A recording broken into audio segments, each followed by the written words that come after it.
Bismillahirrahmanirrahim. Assalamualaikum warahmatullahi wabarakatuh. Innal hamdalillah nahmaduhu wa nasta'inuhu wa nastaghfiruh wa na'udzu billahi min shururi anfusina wa min sayyiati a'malina. Man yahdihillahu fala mudilla lahu ومن يضلل فلا هادي له أشهد أن لا إله إلا الله وحده لا شريك له وأشهد أن محمدا عبده ورسوله اللهم صل وسلم وبارك على نبينا محمد وعلى آله وصحبه أجمعين ومن تبعهم بإحسان إلى يوم الدين أما بعد. Ma'asyiral muslimin, para jemaah sekalian rahimani wa rahimakumullah. Alhamdulillah, puji syukur kehadirat Allah Subhanahu wa taala yang memberikan kepada kita taufik untuk menjadi seorang muslim, memberikan taufik kepada kita untuk menjadi seorang muslim yang mau belajar agama. Maka ini nikmat khusus, nikmat istimewa yang tidak Allah berikan kepada setiap manusia, tapi hanya Allah berikan kepada para hamba Dia-Nya. Allah Subhanahu wa taala berfirman, "Wa rabbuka yakhluqu ma yasha'u wa yakhtar." Dan Tuhanmu Allah Subhanahu wa taala menciptakan apa yang Dia kehendaki, dan Allah juga memilih apa yang Dia kehendaki. Maka Allah memilih orang-orang yang beriman di antara umumnya manusia, dan Allah memilih di antara orang yang beriman orang-orang yang mau belajar agamanya. Semoga Allah Subhanahu wa taala menambahkan kepada kita ilmu yang bermanfaat, ilmu yang membuahkan al-khasyah, rasa takut kepada Allah, ilmu yang membuahkan amal. Karena hakikat ilmu yang bermanfaat adalah ilmu yang memunculkan rasa takut kepada Allah dan membuahkan amal-amal saleh. Ma'asyiral muslimin, insyaallah kita akan melanjutkan pembahasan kita dalam mengkaji kitab Ad-Durus Al-Muhimmah, dan kita sampai pada Ad-Darsu Ats-Tsaniyah Asyara, yaitu pelajaran yang ke-12 di antara pelajaran-pelajaran penting dalam kitab Ad-Durus Al-Muhimmah. Qala al-muallif rahimahullahu taala, Ad-Darsu Ats-Tsaniyah Asyar, Syurutul Wudu. Pembahasan atau pelajaran penting yang ke-12 adalah tentang syarat-syarat wudu. Kata al-wudu apabila dibaca dengan dhammah, wawunya di dhammah, wudu artinya adalah perbuatan wudu. Tapi kalau diharakati fathah al-wudu, maka artinya adalah air yang digunakan untuk berwudu. Nah, pembahasan kita adalah tentang syarat-syarat wudu. Berarti pembahasan kita pembahasan penting, karena berkaitan dengan ibadah wudu ini. Yang pertama yang menunjukkan pentingnya pembahasan tentang wudu adalah bahwa wudu dalam Islam termasuk salah satu keindahan dan keistimewaan syariat Islam ini, yang tidak kita jumpai ajaran-ajaran yang lainnya yang mengharuskan wudu setiap kali hendak menjalankan ibadah salat. Dengan begitu indah tata cara wudu yang diajarkan oleh Islam, agama yang mulia ini. Kemudian yang kedua, bahwa wudu merupakan salah satu sebab di antara sebab-sebab yang dapat menghapus dosa. Oleh karena itu baginda Nabi Shallallahu Alaihi Wasallam ketika menyebutkan amalan-amalan yang dapat menghapus dosa, di antaranya adalah isbagul wudu alal makarih, menyempurnakan berwudu pada saat seorang itu tidak menyukainya, seperti kondisi dingin, kemudian dia menyempurnakan wudunya, maka di situ ada nilai plus. Bahkan dalam hadis Nabi Shallallahu Alaihi Wasallam banyak disebutkan, man tawaddo'a nahwa wudu'i hadza ghufira lahu ma taqaddama min dzambi. Siapa yang berwudu seperti wuduku ini akan diampuni dosa-dosa yang telah lalu. Maka ketika kita berwudu, hendaknya di antara niat kita adalah untuk menghilangkan dosa-dosa kita. Kemudian yang ketiga, bahwasanya orang-orang ahli wudu itu pada hari kiamat akan tampak. Pada hari kiamat orang-orang ahli wudu itu akan tampak. Yud'auna yaumal qiyamati ghurran muhajjalin min athari wudu. Inna ummati yud'auna yaumal qiyamati ghurran muhajjalin min athari wudu. Kata baginda Nabi Shallallahu Alaihi Wasallam, bahwasanya umatku itu pada hari kiamat akan dipanggil, akan diseru, yang mana wajah-wajah mereka itu ghurran muhajjalin, yaitu putih bersinar. Ghurran itu seperti kuda. Kuda itu warnanya hitam, tapi ada warna putih pada kepalanya, ada warna putih pada tangan dan kakinya. Maka akan tampak sekali keindahan kuda tadi. Begitu pula orang-orang yang berwudu di dunia, pada hari kiamat akan tampak bekas-bekas wudunya. Ghurran muhajjalin min atharil wudu. Sesungguhnya umat ini akan diseru pada kiamat dalam keadaan muka-muka mereka atau anggota-anggota wudu mereka itu bersinar, putih bersinar karena dampak wudu. Maka bersyukur seorang ketika menjadi ahli wudu yang mana dia gunakan untuk ibadah kepada Allah Subhanahu wa taala. Bahkan baginda Nabi Shallallahu Alaihi Wasallam menyebutkan keutamaan khusus bagi orang yang menjaga wudunya. Dan di antara kemuliaan wudu juga adalah bahwasanya wudu ini merupakan syarat daripada ibadah salat. Bahwa wudu ini termasuk syarat daripada ibadah salat. Tidak sah salat tanpa berwudu. Maka menunjukkan bagaimana agungnya wudu ini karena mengikuti agungnya ibadah salat. Nah, kita akan membahas tentang syurutul wudu. Syarat-syarat wudu. Dibaca Mas Imam. Syurutul wudu. Ajaran ke-12 syarat-syarat wudu. Syarat-syarat wudu ada 10, yaitu 1. Islam, 2. Berakal, 3. Tamyiz, dalam itu membedakan antara baik dan buruk, 4. Niat, 5. Meneruskan niat dengan tidak berniat untuk menghentikan sampai selesai wudunya.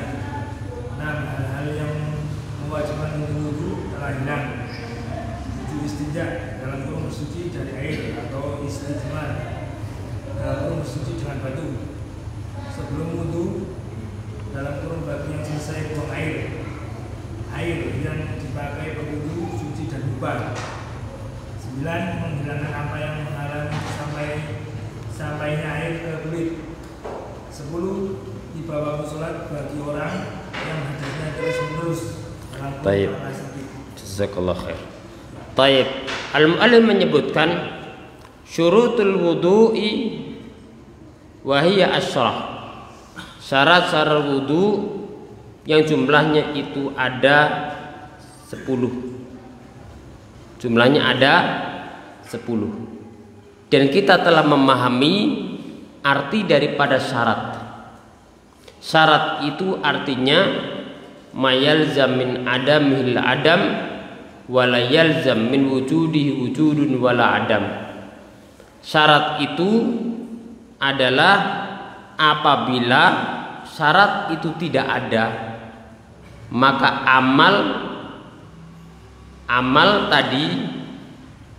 yang disyaratkan tadi otomatis tidak ada.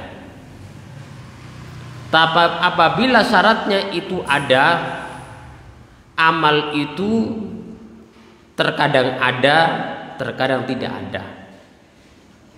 Contoh wudu ini apabila tidak ada, otomatis tidak ada sholat. Tapi kalau ada wudu, belum tentu ada sholat. Bisa jadi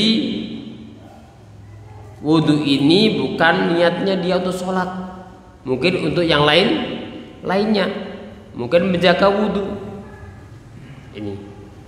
Kemudian yang kedua,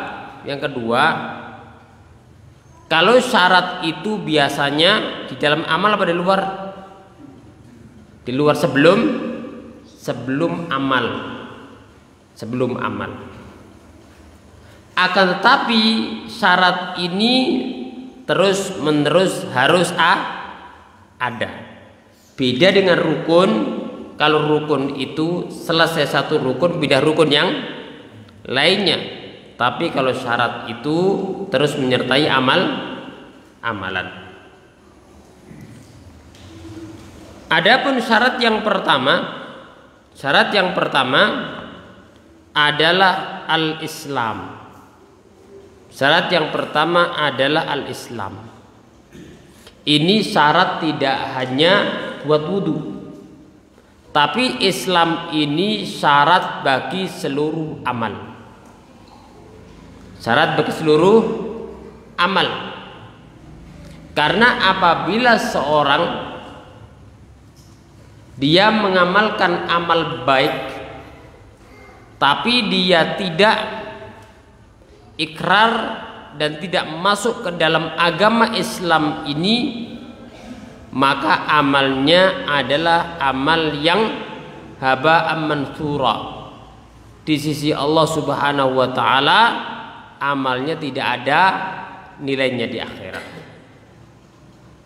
Walaupun mungkin saja di dunia dia mendapatkan balasan, dipuji manusia karena amalannya, disanjung manusia karena perbuatan baiknya, tapi di hadapan Allah amal tanpa didasari dengan Islam, maka amal itu sia-sia. Oleh karena itu senantiasa Islam mensyaratkan amal dengan Islam. Illal ladzina amanu. Kemudian apa? Wa amilus sholihat. Iman dulu.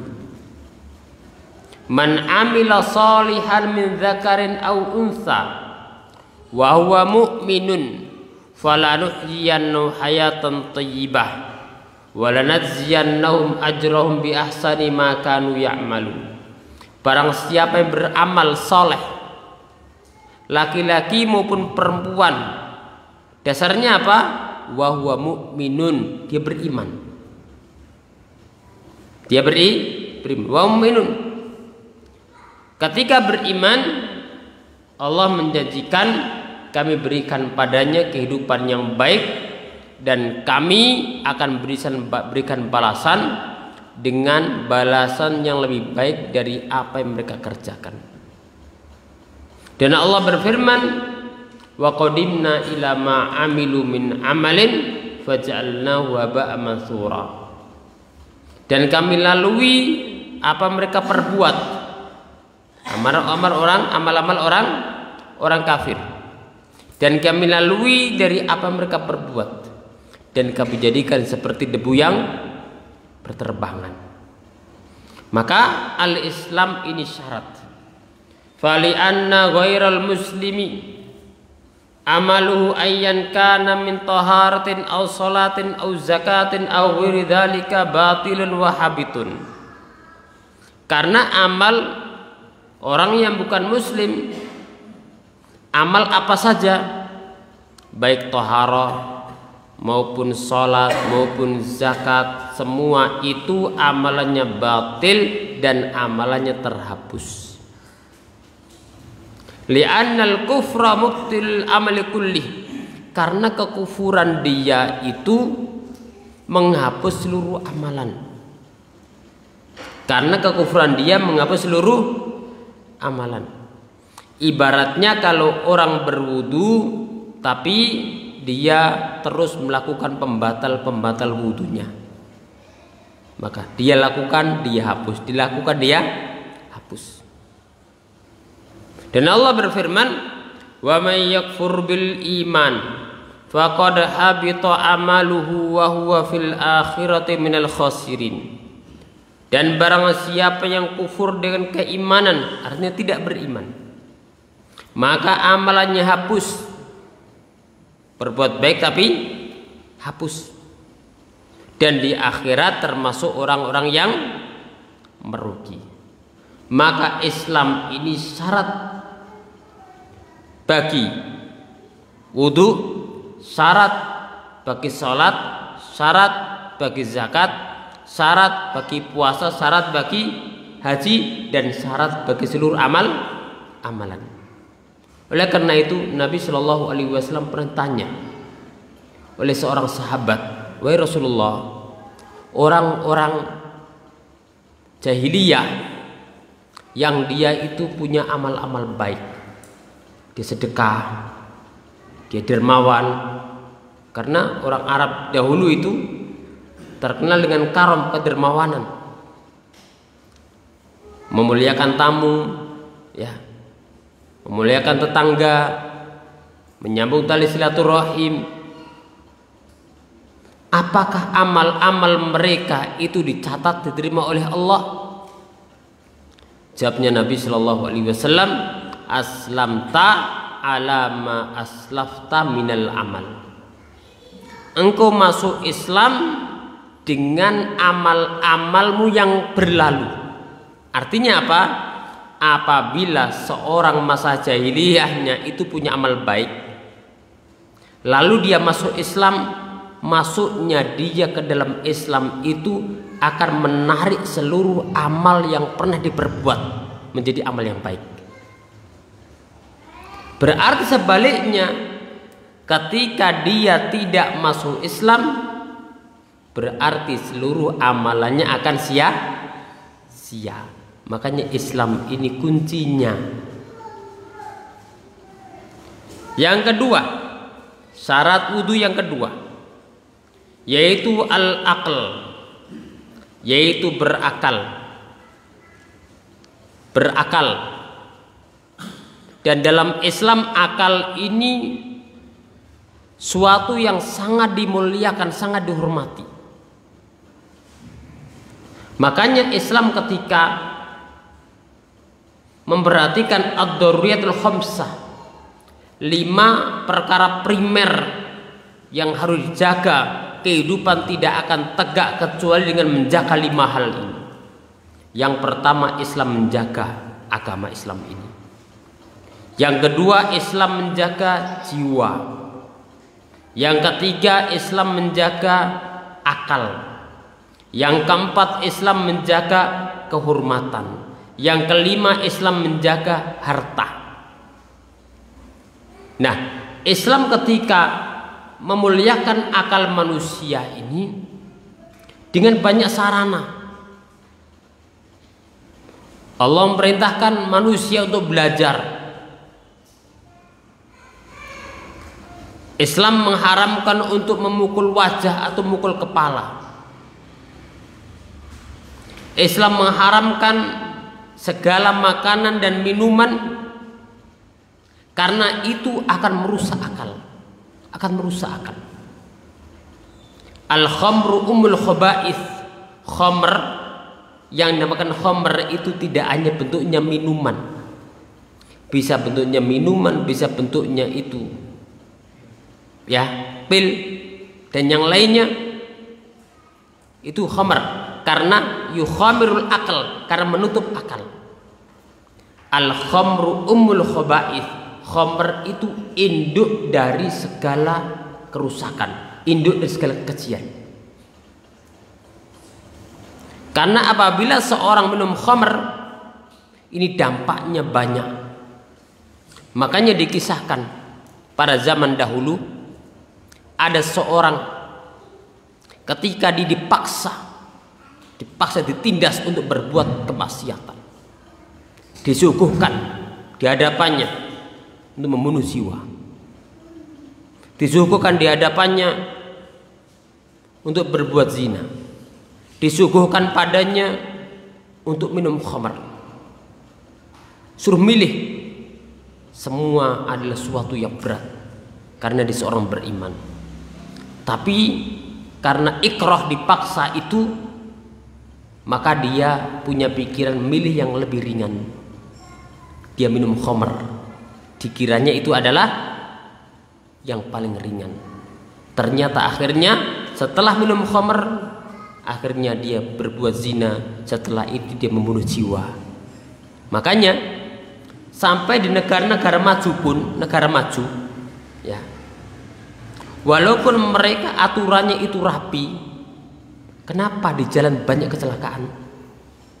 Padahal sampai kalau berada di negara seperti sebagai negara Eropa, itu kalau mau lewat jalan itu Anda nggak perlu nyuruh berhenti. Anda sebelum mau nyebrang kendaraan, otomatis mereka berhenti sendiri. Sudah sadar. Itu sudah berlaku, sudah menjadi kebiasaan. Tapi kenapa kok masih banyak kecelakaan di jalan? Sudah bisa disimpulkan, kalau terjadi kecelakaan berarti pasti orang itu mabuk. Pasti itu adalah mabuk. Makanya Islam menjaga akal manusia. Karena dampaknya menjaga akal manusia ini menjaga harta. Dampaknya menjaga jiwa manusia. Dampaknya menjaga kehormatan manusia. Dampaknya menjaga agama manusia. Makanya akal dijaga oleh Islam. Seorang apabila dirusak akalnya, itu dendanya berapa? Sama dengan bunuh jiwa. Kenapa? Karena orang kalau sudah tidak punya akal, itu dia tidak ada artinya. Makanya dalam Islam sangat dihargai akal.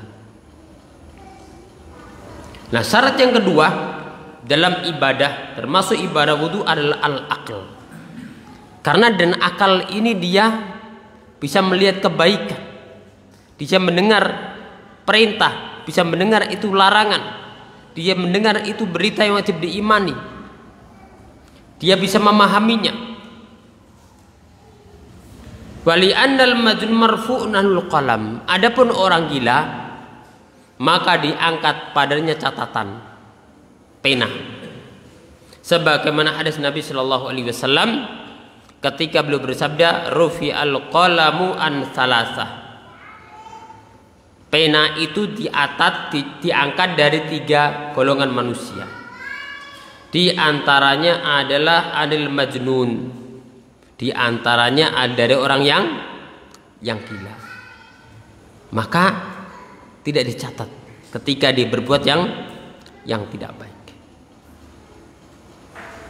Wal jununu faqdunil aqli, karena orang gila itu kehilangan akal. Wa min syartil ibadati umuman wujudul aqli alladhi yahsulu bil ma'rifatu wal fahmu wad dirayah.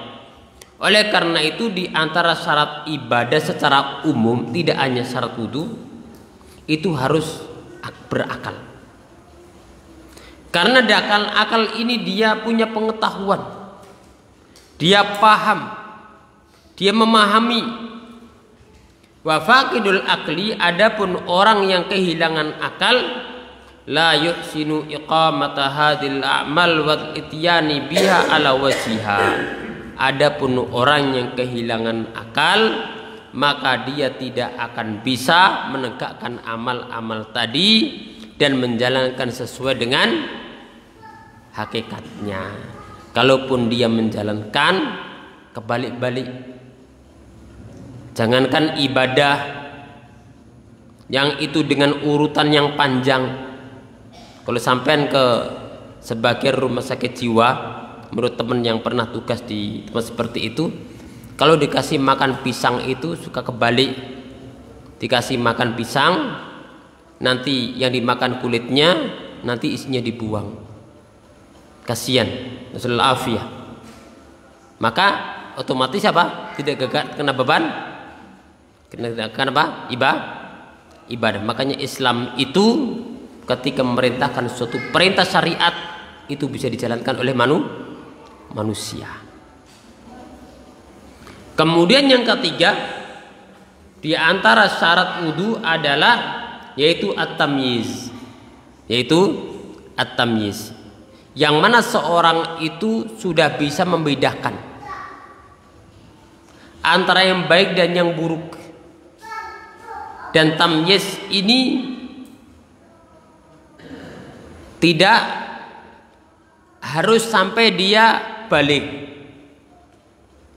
Tapi tamyiz itu adalah kemampuan dia untuk membedakan yang buruk,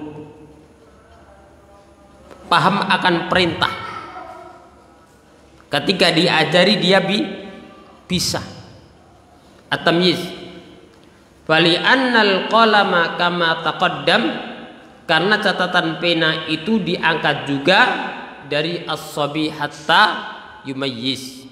Rufi'al qalamu an thalathatin, catatan pena itu diangkat dari kegolongan manusia, di antaranya adalah dari anak kecil sampai dia mumayyiz. Oleh karena itu, baginda Nabi Shallallahu Alaihi Wasallam memerintahkan sholat ketika umur 7 tahun. Muru auladakum bis sholati wahum sab'u sinin auli sab'in. Perintahkanlah anak-anak kalian untuk sholat saat usia mereka usia 7 tahun. Usia 7 tahun itu ada anak-anak yang sudah tamyiz, tamyiz. Maka diperintahkan, sudah paham dia, ngerti.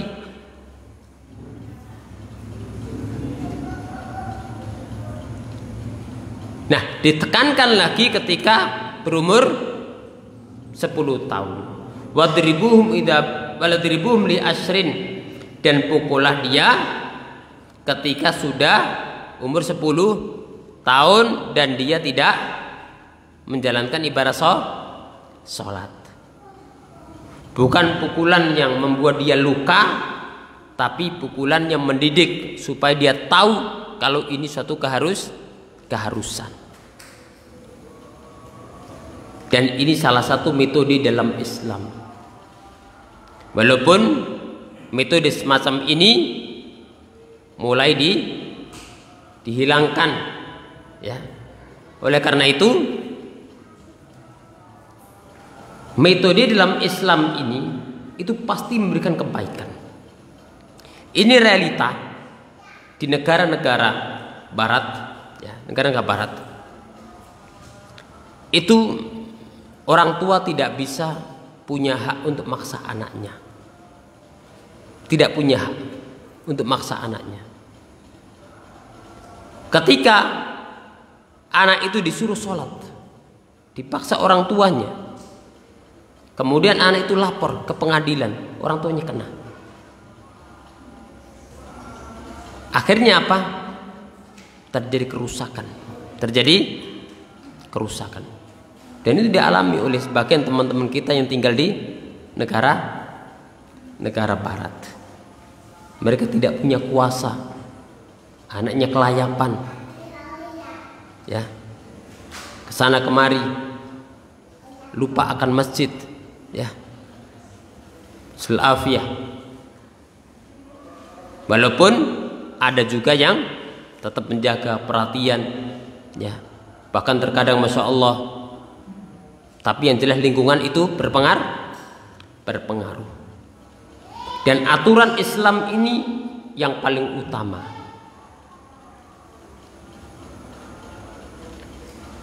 Kemudian yang keempat, an-niyatu. Syarat yang keempat di antara syarat-syarat wudu adalah niat. Wan niyatu syartun fit taharati wa fis sholati wa fi kulli ibadah. Niat itu syarat bagi taharah, syarat bagi sholat, dan syarat bagi seluruh amal. Dan niat itu cukup di hati. Niat cukup di hati. Nabi Shallallahu Alaihi Wasallam setiap hari wudu, setiap hari sholat. Begitu pula para sahabat Nabi Shallallahu Alaihi Wasallam. Akan tapi tidak kita jumpai bagaimana Nabi mengajarkan tentang lafaz-lafaz ketika hendak ibadah, kecuali haji, talbiyah. Oleh karena itu an-niyatu ya mahal wal qalbu. Niat tempatnya adalah di hati. Niat tempatnya di hati. Wan niyatu syartun fit taharah. Apa bedanya niat sampai sholat? Apa bedanya niat sama keikhlasan?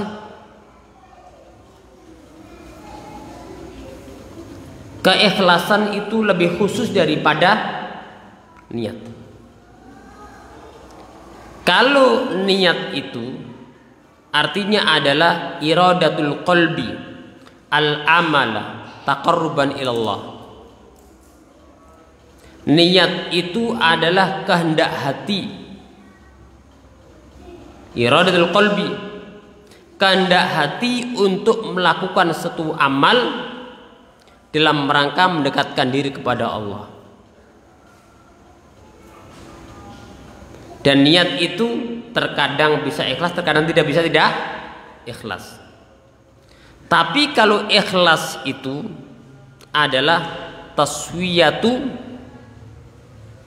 al-qalbi min iradati ghairillah, membersihkan hati dari segala keinginan untuk selain Allah. Taswiyatul qalbi min iradati ghairillah, membersihkan hati dari segala keinginan untuk selain Allah. Berarti amalannya murni kepada Allah Subhanahu wa taala. Berarti mana lebih khusus? Ikhlas, ya. Ikhlas lebih khusus daripada niat. Tapi kalau niat yang ikhlas ya sama. Karena memang syarat diterimanya amal adalah niat yang ikhlas. Apa dalil tentang niat itu merupakan syarat? Hadis Nabi Shallallahu Alaihi Wasallam dalam riwayat Al-Imam Bukhari dan Muslim, innamal a'malu binniyat wa innamal likulli imri'in ma nawa. Sesungguhnya amal-amal itu tergantung pada niat, dan masing-masing orang itu mendapatkan sesuai dengan apa yang dia niatkan. Hadis ini ada dua bagian. Bagian yang pertama, hadis ini menjelaskan tentang timbangan amal. Innamal a'malu binniyat. Sesungguhnya amal tergantung pada niatnya. Maka ini adalah timbangan bagi amal. Bagian yang kedua, wa innamal likulli imri'in ma nawa. dan masing-masing akan mendapatkan pahala sesuai dengan apa yang dia niatkan, maka ini timbangan lil amil, timbangan bagi orang yang berbuat, timbangan bagi orang yang berbuat, mendapatkan pahala atau tidak tergantung bagaimana niat dia. Wal muradu bin niyyati fit taharah an yaqida bi qalbihi annahu yubashir hadhil a'mal min ajli taharatihi. Dan maksud daripada seorang ketika berniat taharah adalah seorang itu mengikat hatinya bahwa dia hendak mengerjakan amal-amal taharah tadi. Dan ini harus, karena niat itu punya banyak peran. Di samping peran niat itu adalah membedakan syarat ibadah, syarat terimanya amal. Niat itu membedakan satu ibadah dengan ibadah yang lainnya. Niat itu membesarkan atau menghasilkan pahala, dan niat itu juga membedakan antara ibadah atau amal biasa. Makanya kalau ada seorang dia membasuh anggota wudhu, tapi dia tidak ada keinginan niat wudhu, cukup atau tidak? Sah apa tidak? Tidak sah. Tidak dinamakan wudhu. Tidak dinamakan wudhu. Seperti seorang masuk kamar bir di hari Jumat umpama, tapi dia tidak ada keinginan untuk mandi Jumat, maka mandinya itu adah, bukan ibadah. Sama wudhu juga harus ada niat. Kalau nggak ada niat wudhu, maka walaupun dia membasuhkan wudhunya, maka itu adalah perkara ada amal duniawi. Makanya niat itu harus untuk bedakan ibadah atau bukan ibadah. Seorang di masjid, berdiam di masjid, bisa jadi dia itikaf, bisa jadi dia sekedar apa? Duduk di masjid. Ya. Apa yang membedakan? Niatnya dia. Niatnya dia. Seorang korban nyembelih untuk korban, atau dia nyembelih untuk akikah, atau nyembelih untuk hadiah, atau nyembelih untuk berhala, sesajen. Amalnya satu tapi berbeda-beda. Kembali kepada perbedaan niat. Kembali kepada perbedaan niat tadi.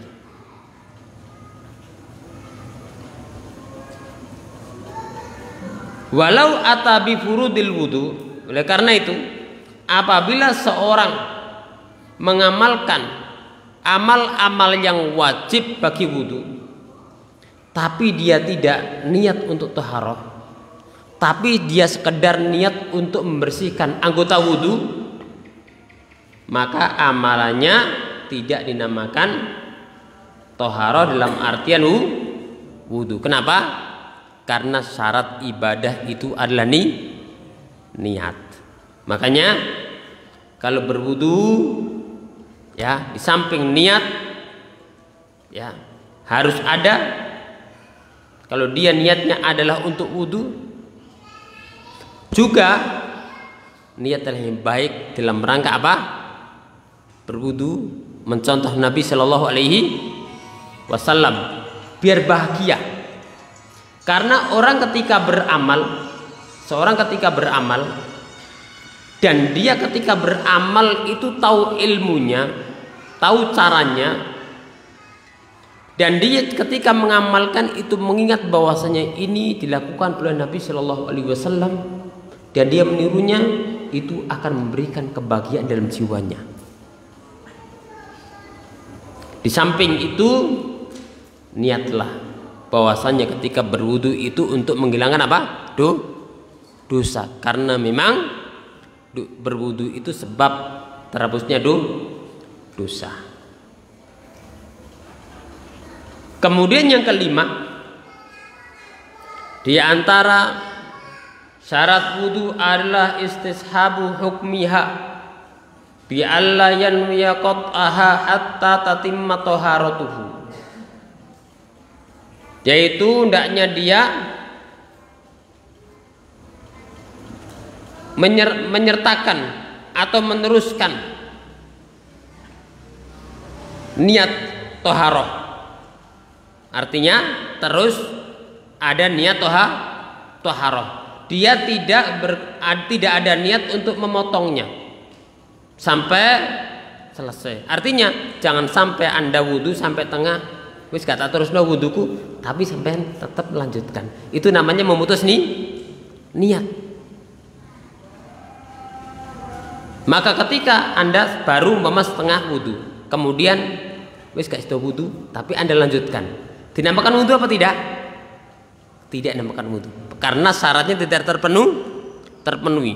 Seorang ketika niat wudu, ya dia niat wudu sampai sempurna.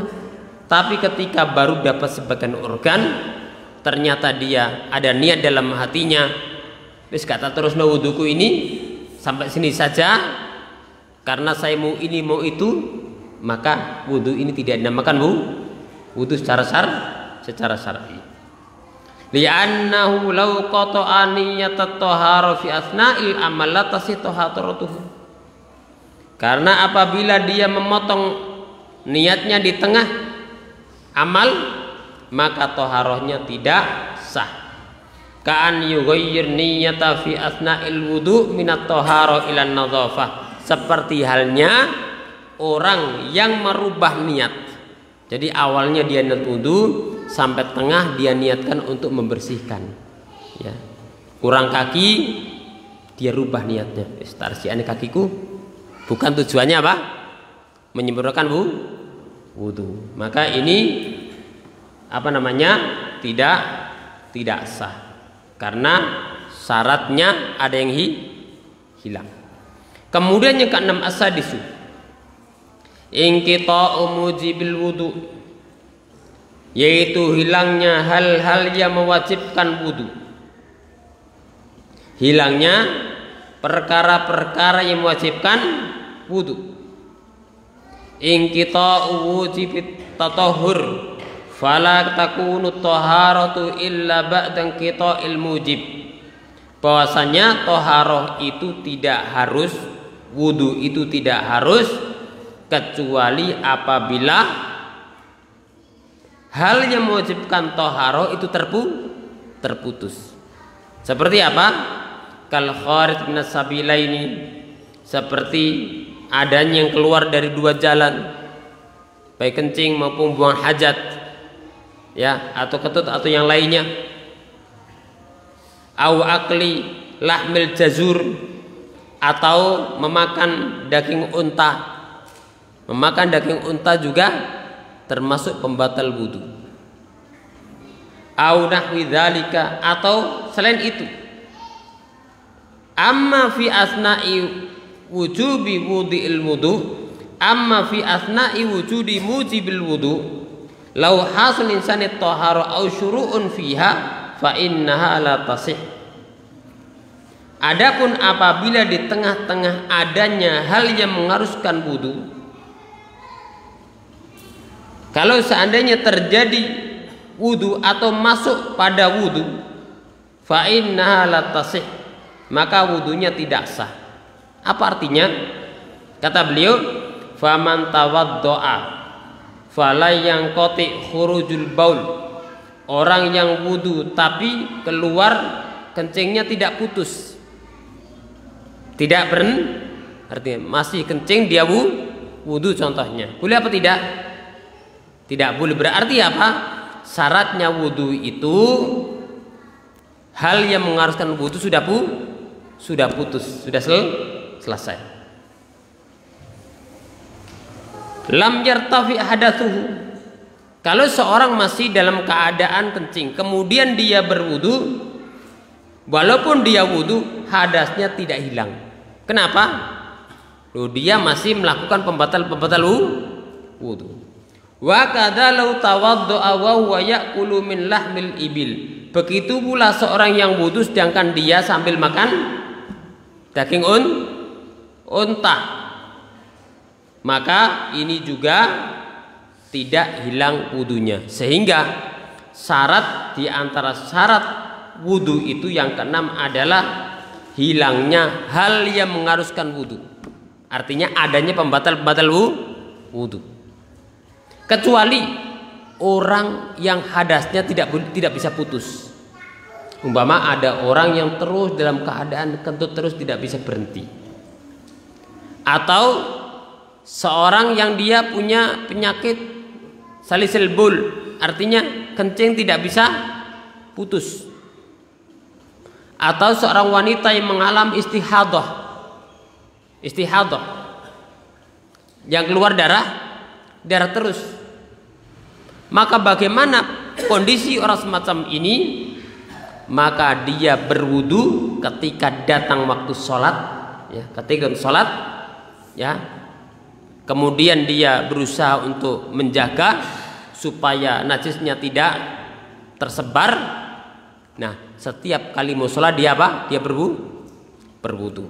Setiap kali sholat dia berwudu. Apakah sah? Sah. Ini namanya kondisi darurat. La yukallifu nafsan illa wus'aha. Allah tidak membebani jiwa kecuali sesuai kesanggupan dia. Syarat yang keberapa tadi? Yang keenam, inqita mujibil wudu, hilangnya hal-hal yang mewajibkan wudu. Artinya tidak boleh berwudu sedangkan hal-hal yang mengharuskan wudu itu masih jalan. Seperti tadi, ya, masih dalam keadaan buang hajat, wudu, ya nggak boleh. Seperti seorang masih dalam keadaan kencing, umpama berwudu, nggak boleh. Atau makan daging unta, ya, tapi harus selesaikan dulu baru berwudu, itu syaratnya. Kemudian yang ketujuh, istinja'un aw istijmarun qablahu, yaitu harus istinja atau istijmar, ai fi hali wujudi kharijin minas sabilain, yaitu bagi orang yang ada padanya, yaitu hal yang keluar dari dua jalan, baik dubur maupun kubul, ya, harus apa? Istinja atau istijmar. Fa inna yustaratu lit-taharatil istinja awil istijmar qablaha. Orang yang mengalami, artinya buang hajat besar maupun kecil, ya, diharuskan istinja atau istijmar sebelumnya. Yang dimaksud dengan istinja adalah tanqiyatu maudhi'il kharij minas sabil bil ma', yaitu membersihkan yang keluar dari dua jalan dengan air, itu istinja namanya. Kalau pakai air namanya apa? Istinja. Wal murad bil istijmar tanqiyatu bil hijarah. Yang dimaksud dengan istijmar itu membersihkan dengan menggunakan batu, atau tidak batu, mungkin pakai yang lainnya, pakai kayu atau pakai tisu dan yang lainnya. Tapi tidak boleh pakai kotoran hewan. Tidak boleh pakai kotoran hewan. Wa inna mistaratu dzalika idza wujida kharij min sabilain. Disyaratkan istinja atau istijmar apabila ada yang keluar dari dua jalur tadi. Laisa kama yadhunnu ba'dul awam anu syartun inda kulli tahara hatta wa illam yujad kharijun. Bukan seperti yang disangka sebagian orang awam bahwa istinja atau istijmar itu syarat bagi tiap taharah, walaupun toh tidak ada yang keluar, maka yang tidak dibenarkan. Yang benar apa? Ketika ada yang keluar dari dua jalur, kubul maupun dubur, maka harus apa? Istinja atau istijmar, dan dua-duanya adalah dibolehkan. Akan tetapi secara asal dengan air itu lebih diutamakan. Yang ke-8, tahuriyatu ma'in wa ibahatuhu. Ketika berwudu airnya harus suci dan airnya hukumnya mubah. Harus suci dan airnya mubah. Wa idza kana al-ma'u najisan fa innahu la tahsulu bithaharah. Adapun apabila air itu najis, maka taharahnya tidak terwujud, tidak dianggap. Wa kadzalika idza kana maghsuban aw masruqan wa nahwa dzalika fala tasibi taharah. Kata beliau juga, Syekh Abdul Razak ketika menjelaskan ini, begitu pula apabila airnya itu hasil gosok atau nyuri, maka taharahnya tidak sah. Mau wudu tolah-tolah nggak ada air, lihat akuannya di toko orang, kemudian diambil dipakai wudu. Ini sama dengan orang tidak mendapatkan air. Kalau memang nggak ada air, ya seandainya nggak ada air, maka apa caranya? Tayamum. Kalau memang bisa beli. Tapi kalau tidak bisa beli dan tidak ada yang dibeli atau tidak ada yang pakai membeli, ya, maka apa caranya? Tayamum. Dan tayamum itu merupakan kemudahan dalam agama Islam. Dan ini digunakan bagi orang yang tidak mendapatkan air atau orang yang tidak bisa menggunakan air. Seperti siapa? Orang yang sakit. Kemudian yang ke-9, izalatu ma yamna'u wusula ilal basrah, yaitu di antara syarat wudu adalah menghilangkan penghalang yang menghalangi sampainya air ke kulit. Umpama di tangan kan anggota wudu kan, ada umpama isolasi nemplek, harus apa? Diklemet, ya. Atau di kaki atau yang lainnya yang menghalangi air masuk ke kulit. Adapun warna, sekedar warna, tapi air itu masih bisa masuk ke kulit, maka ini tidak mengapa, ya. Ini tidak mengaruhi keabsahan wudu, tapi mengaruhi apa? Apabila ada yang menghalangi masuknya air ke dalam kulit. Isolasi seperti apa lagi? Cat, ya mungkin cat, ya. Apa? Koyo, ya. Harus di ini. Kecuali bagi orang yang sakit. Kecuali sakit kemudian dia tidak bisa menggunakan, apabila menggunakan dia kena mudarat. Yang ke-10, dukhulu waqti shalah fi haqqi man haddaim. Nah, ini yang ke-10 ini. Masuknya di antara syarat wudu adalah masuknya waktu sholat bagi orang yang hadasnya terus jalan. Kaman indau salasul baul, seperti orang yang kencing terus nggak bisa berhenti. Salasul rih, atau orang yang kentut terus nggak bisa berhenti. Atau seorang wanita yang istihadah. Istihadah itu, ya, hukumnya seperti wanita suci. Wa idza dakhalal waqtu tawadda. Orang semacam tadi apabila masuk waktu sholat dia harus berwudu. Wa shalla alal hal allati huwa alaiha, dan dia sholat sesuai dengan keadaannya. Sesuai keadaannya. Bagaimana kalau masih ketut terus, nggak bisa berhenti namanya? Maka itu apa namanya? La yukallifu nafsan illa wus'aha. Itu di luar kemampuan manusia. Hatta wa in kharaja syai'un minar rih, walaupun anginnya ada yang keluar. Au kharaja syai'un minal bul, walaupun kencingnya ada yang keluar.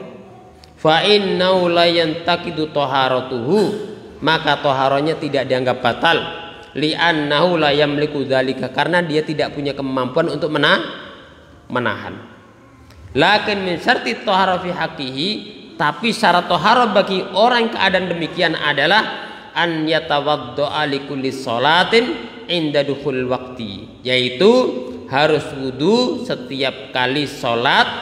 Kapan wudunya? Ketika mau sholat. Ketika hendak sholat. Waktu sholat dia berwudu, kemudian sholat. Wa hukmul mustahadah, sholatnya seperti wanita yang mengalami istihadah. Amarah Nabi sallallahu alaihi wasallam an tatawaddo'a li kulli shalah. Rasul memerintahkan wanita mustahadah untuk berwudu tiap sholat, sebagaimana hadis tsumma tawaddo'i li kulli sholatin hatta yaji'a dzalikal waktu. Kemudian kalian berwudulah, wahai wanita, Anda berwudulah setiap kali sholat sampai datang waktu. Artinya apa? Wudu ya ketika mau sholat, kemudian sholat, ketika ada sholat lagi wudu lagi, kemudian apa? Sholat lagi. Kalau tidak keberatan, lebih utama lagi kalau dia mandi. Tapi tidak harus. Yang harus apa? Berwudu setiap kali mau sholat. Bagi wanita mustahadah atau yang sepertinya tidak bisa menahan, seperti orang yang kencing tidak bisa berhenti, atau seperti orang yang katanya tidak bisa berhenti, nasalul afiyah ya, maka ini ada keringanan. Ini masyarul muslimin yang dapat kita bahas, yaitu kita membahas syurutu al-wudu. Semoga menjadi ilmu yang bermanfaat bagi kita semua. Wa akhiru da'wana alhamdulillahirabbil alamin. Barangkali ada pertanyaan, dipersilakan.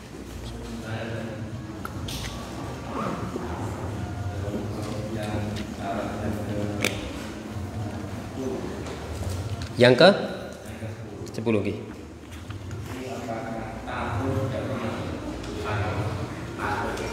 Tato.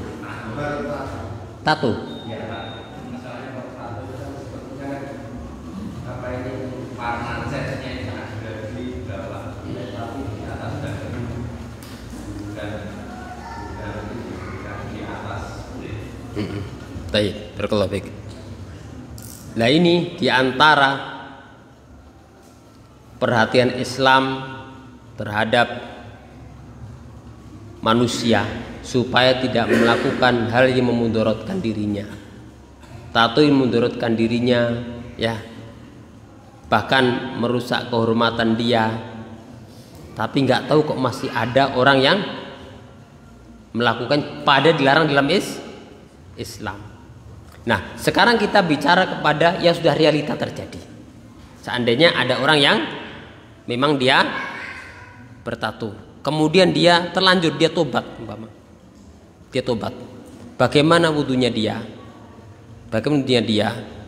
Maka ketika dia tobat, maka dia hendaknya berusaha untuk menghilangkannya dengan menjalankan sebab yang bisa dilakukan dengan cara kembali kepada ahlinya. Saya dengar katanya bisa. Bisa hilang katanya. Ya. Tapi sekarang seandainya tidak bisa, bagaimana kondisinya? Kalau tidak bisa dan seandainya dipaksa, itu akan memudaratkan dirinya, melukai dirinya, maka kembali kepada la yukallifu nafsan illa wus'aha. Tidak ada beban kecuali apa yang dia mampu. Jadi demikian. Kalau memang tidak bisa dihilangkan, cuman kalau bisa tetap diusahakan untuk dihilangkan ya. Tapi kalau apabila dihilangkan harus merusak kulitnya, apakah diperintahkan? Tentu tidak. Maka apa? Cukup dia berusaha menghilangkan semaksimal mungkin, datang kepada orang yang ahli untuk menghilangkan ya. Tatkala mentok tidak bisa, ya sudah, dia berwudu sesuai dengan apa yang dia bisa. Wallahu a'lam.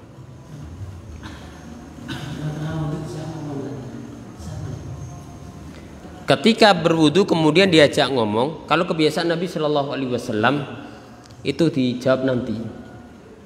Salam umpama ya, orang wudu kemudian salam dijawab nanti ketika selesai berwudu. Yang terbaik ya demikian. Ya, ada yang ngomong berwudu dilanjutkan, nanti dilanjut setelah wudu. Akan tapi apa pembatal wudu? Tidak batal. Tapi yang lebih baik apa? Ditunda nanti setelah berwudu, atau selesaikan dulu keperluannya baru berwudu. Wallahu a'lam. Ya, monggo. Apakah permukaan tubuh itu termasuk permukaan kulit? Yang mana? Ya, pokoknya kuku ini. Kuku ini. Ada sebagian orang terutama wanita yang suka mewarnai kukunya, yang warna itu apa numpuk di atas kukunya, yang menutup kukunya. Ya. Ini semua terbagian daripada anggota wudu. Kan waghsilu aydiyakum ilal marafiq, basuhlah tangan-tangan kalian sampai siku. Ini termasuk bagian daripada anggota wudu. Tapi sekarang masalahnya apakah hina? Ya, apa namanya? Hina. Apa? Pacar. Apakah itu termasuk tidak bisa ditembus air? Maka banyak hina itu yang bisa. Kalau memang itu bisa maka enggak mengapa.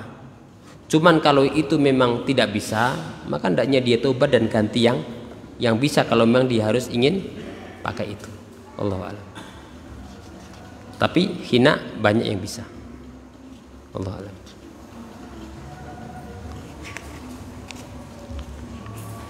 Tapi ini dapat kita bahas, insyaallah kita sambung pada pertemuan akan datang. Aku qouli hadza. Assalamualaikum warahmatullahi wabarakatuh.